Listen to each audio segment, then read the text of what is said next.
welcome to this most extraordinary celebration of the class of 2020.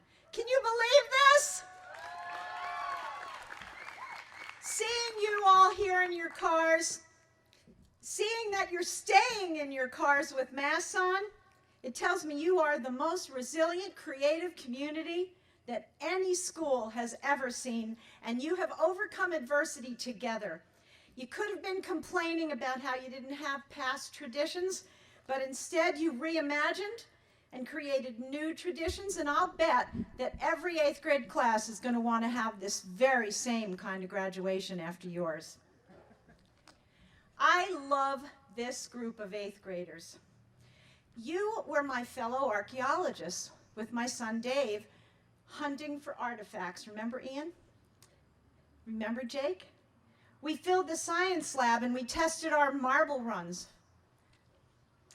You came to me with ideas, remember Pauletta, on how I could make High Meadow better? You became allies and advocates for one another. I watched you take on the Eco Challenge. What a team, Maitreya and your cohort. You placed #1 in the state of New York and 8th in the entire nation. You are the first class to develop capstone projects that demonstrate how unique and special each one of you are.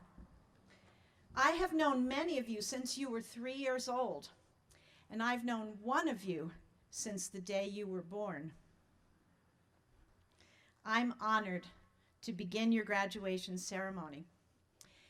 In January, I smiled at the idea that it was the year 2020, and I smugly thought about how it was going to be my year of perfect vision.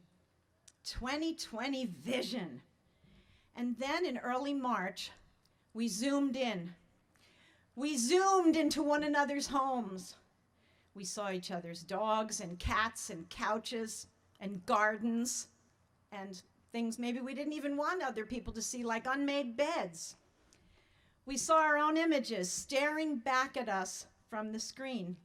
And maybe for the first time, we saw our own body language and facial expressions and how our words impact others.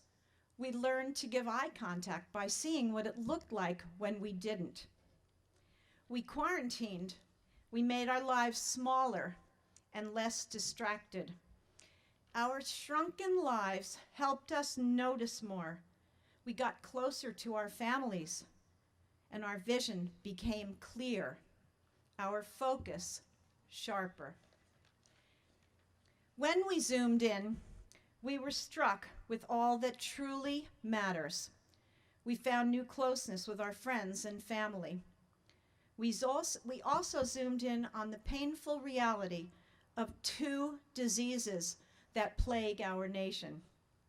One disease is a virus that has brought fear and anxiety for 4 months.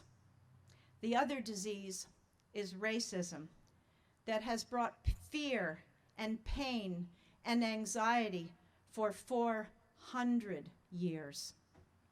There is no immunity to racism. Our sharper vision, our laser focus has helped us to see the work ahead of us. Michelle Obama shared, we should not feel hopeless, just the opposite. Because what we finally do have is focus, and that focus requires our action. This I believe. This I believe. When we define ourselves, when we know what we believe and who we are, no one else can define us. What other people think of you is never as important as what you think of yourself. I wish we could gather after this and eat some sheet cake and take pictures and watch you hug one another like you usually do and celebrate the way we used to.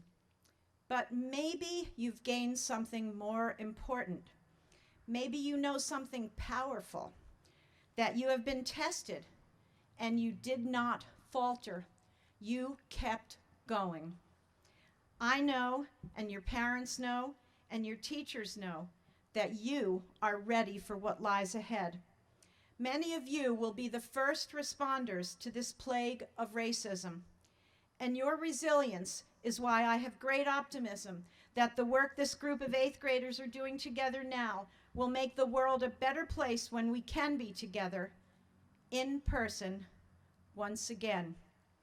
I hope you look back on this event with the clarity of 2020 vision and recognize it as a beautiful beginning. With clear eyes and full hearts, you can't lose, because you are the great class of 2020 and you did not give up. Thank you.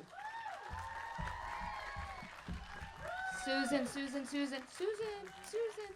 I'm over here, Susan.